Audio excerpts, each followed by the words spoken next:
ಇಡ್ತಾರೆ. ಆ ಒಂದು ಹಿನ್ನೆಲೆ ಇರಬಹುದೇ ಹೊರತು ಆದ್ರೆ ಅದ್ರ ಕೆಳಗಡೆ ಬಂಗಾರ ಬೆಳ್ಳಿ ಊತಿದ್ರು ಅನ್ನೋದು ಸ್ವಲ್ಪ ಸಂಶಯ ಅನಿಸ್ತದೆ. ಈಗ ಇದ್ರ ಬಗ್ಗೆ ಬಂಗಾರದ ನಿಧಿ ಸಿಕ್ತಲ್ಲ, ಅದ್ರ ಬಗ್ಗೆನೂ ತಾವು ಆಗಲೇ ಕೋಟ್ ಮಾಡಿದ್ವಿ. ಈ ಕೆಲವು ಇವರು ESI ದವ್ರು ಬಂದು ಫಸ್ಟಿಗೆ ಇದು ನಿಧಿನ ಅಲ್ಲ ಅಂತ ವ್ಯಾಖ್ಯಾನ ಮಾಡಿದ್ರು. ಹಾಗಾಗಿ ತಾವು ಮಾತಾಡೋದು ಹೌದೌದು. ಅದ್ರ ಬಗ್ಗೆ ನಾನು ನಿಧಿಗಿಧಿ ಏನು ಹೇಳಿಲ್ಲ, ನಾನು ಸ್ಟಾರ್ಟಿಗ್ರಫ್ ಹೇಳಿನಲ್ಲಿ.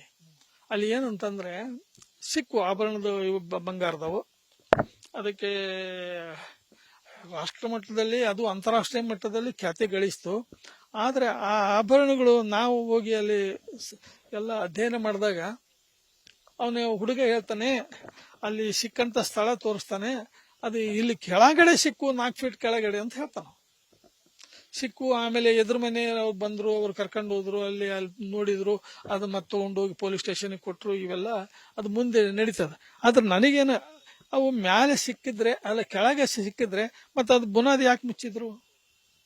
ಸಿಕ್ಕಿಂದ ಆಮೇಲೆ ಎಲ್ಲ ಪ್ರೊಟೆಕ್ಷನ್ ಐತಿ, ಯಾವುದು ಬದಲಾವಣೆ ಮಾಡೋ ಸಾಧ್ಯತೆನೇ ಆಗಿಲ್ಲ. ಆದ್ರೆ ಅದು ಹೆಂಗ್ ಮುಚ್ತದೆ? ಈಗ ಮುಚ್ಚೈತಿ. ಈಗ ನಾವು ಆದ್ರೆ ಅವನೇನ್ ಹೇಳ್ತಾನೆ, ಕೆಳ ಸಿಕ್ತು ಅಂತಾನ. ಇದು ಕೆಳ ಸಿಕ್ತಂದ್ರೆ ನಾವು ಅವನು ಹೆಂಗ್ ಮುಚ್ಚಿದನ್ನ ಮುಚ್ಚಕ್ಕಂತ ಸಾಧ್ಯ ಇಲ್ಲ. ಈಗ ಅಗದಿ ವ್ಯವಸ್ಥಿತವಾಗಿ ಕಲ್ಲು ಹಾಕಿ ಮುಚ್ಚಿಬಿಟ್ಟಾರ. ಅದು ಮೋಸ್ಟ್ಲಿ ಮ್ಯಾಲಿನ ಸಿಕ್ತೇನೋ ಅನ್ನೋ ಒಂದು ಸಂಶಯ ಐತಿ. ಆದ್ರೆ ಅವ್ನು ಹೇಳೋದು ಕೆಳಗೆ ಸಿಕ್ಕಿದ್ರೆ ಇನ್ನು ಮುಚ್ಚಿದ್ದು ಅವೆಲ್ಲ ಅವರೇ ಮುಚ್ಚಿದ್ರೆ ಆ ಕೆಳಗಿನ ನೋಡ್ಬೇಕಾಗತ್ತೆ, ಉತ್ಖನನ ಮಾಡ್ಬೇಕು. ಉತ್ಖನನ ಮಾಡಿ ಆ ಕೆಳಗಿನ ಬುಡದಲ್ಲಿ ಎಲ್ಲಿ ಸಿಕ್ತ ಅಂತ ಹೇಳ್ತಾನೆ.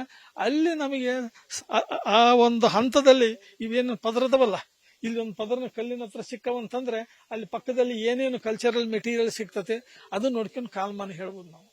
ಆ ವಸ್ತುಗಳು ಯಾವ ಈಗ ಗಡಿಗೆ ಮಡಿಕೆ ತಗೊಂಡೆ, ಇದು ಇಂತಿಂತ ಕಾಲ ಇರಬಹುದು ಅಂತ ಏನ್ ಹೇಳಿದ್ನಲ್ಲ, ಅಲ್ಲಿ ಸಹಿತ ನಮಗೆ ಆ ಹಂತದಲ್ಲಿ ಸಿಕ್ಕಂತ ಗಡಿಗೆ ಮಡಿಕೆಯಿಂದ ನಮಗೆ ಅದು ಯಾವ ಕಾಲದ್ದಿರಬಹುದಂತ ಒಂದು ವೈಜ್ಞಾನಿಕವಾಗಿ ದೃಷ್ಟಿಕೋನದಲ್ಲಿ ಅದನ್ನ ಕಾಲಮಾನ ಗುರುತಿಸ್ಲಿಕ್ಕೆ ನಾವು ಪ್ರಯತ್ನ ಮಾಡಬಹುದು.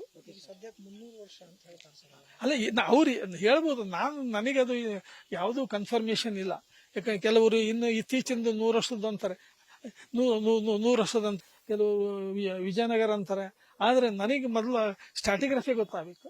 ಅದು ಸಿಕ್ಕಂತ ಭಾಗದಲ್ಲಿ ಆ ಪದರ ಏನಿದೆ, ಅಲ್ಲಿ ಪದರ್ನಲ್ಲಿ ಏನ್ ನನಗೇನ್ ಸಿಕ್ಕ ಗೊತ್ತಾ ನಿಮ್ಗೆ? ನಾ ಹೇಳ್ತೀನಿ ಅವನು ಸಹಿತ.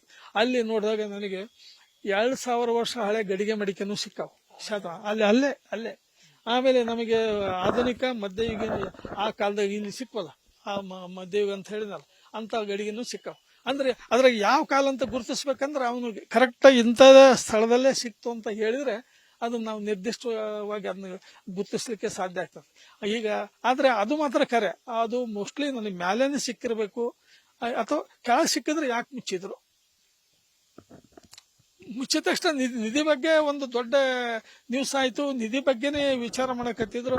ಆದ್ರೆ ಅದು ಎಲ್ಲಿ ಸಿಕ್ತು? ಅದ್ರ ಕೆಳಗೆ ಈ ಕಲ್ಲು ಮುಚ್ಚಿದ್ರು, ಅವೆಲ್ಲದು ಕಲ್ಲು ಒಂದು ನೋಡ್ಬೇಕು, ಅವು ಏನದ ಯಾವ ರೀತಿಯಾದ ಒಂದು ಸ್ವರೂಪದ ಅಂತ. ಆಮೇಲೆ ಈ ಚಂಬಿದೆ, ಅದು ಇದು ಕೆಳಗಡೆ ಮುರಿದಿದೆ, ಇಲ್ಲ ತುಕ್ಕಿಡ್ದು ಇದಾಗೈತೆ, ಇರ್ಲಿ.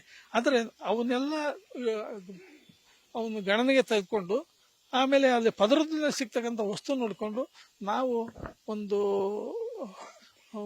ತಾತ್ಕಾಲಿಕವಾದಂತ ಕಾಲಮಾನ ಹೇಳಲಿಕ್ಕೆ ಸಾಧ್ಯ ಆಗತ್ತೆ.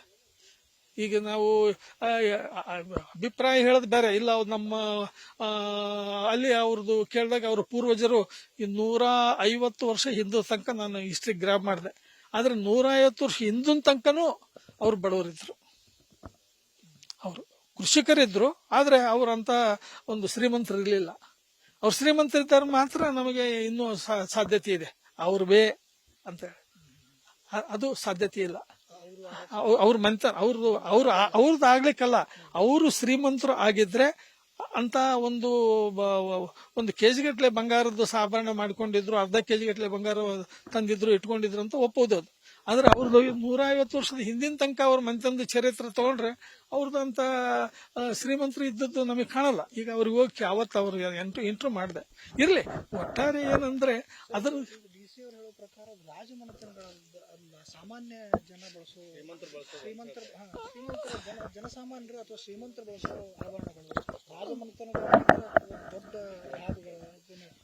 ಪ್ರಕಾರಗಳು ಬೇರೆ ಇರ್ತಾವೆ. ಅಲ್ಲ, ಈಗ ಅದನ್ನ ನಾವು ನಿರ್ದಿಷ್ಟವಾಗಿ ಹೇಳೋದು ಕಷ್ಟ ಆಗುತ್ತೆ.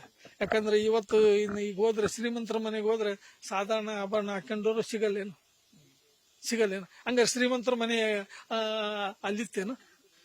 ಅಲ್ಲಿದ್ದು ಪುರಾವೆ ಇದೆ. ಶ್ರೀಮಂತರ ಮನೆ ಅಲ್ಲಿತ್ತಂತಂದ ಏನಾರ ಒಂದು ಅರಮನೆ ಐತೆ, ಏನೋ ಒಂದು ಇದೈತೆ, ಅದೇನಿಲ್ಲ. ಅದು ಹಂಗ ನಾವು ಡಿಸೈಡ್ ಮಾಡಕ್ಕಾಗೋದಿಲ್ಲ. ಇರ್ಲಿ, ಅದು ಅವ್ರ ಅಭಿಪ್ರಾಯ. ನಾವು ನಮ್ಮ ಅಭಿಪ್ರಾಯ, ನಾವೇನು ಅವ್ರದ್ದು ಅಭಿಪ್ರಾಯಕ್ಕೆ ನಾವು ವಿರುದ್ಧ ಅಲ್ಲ.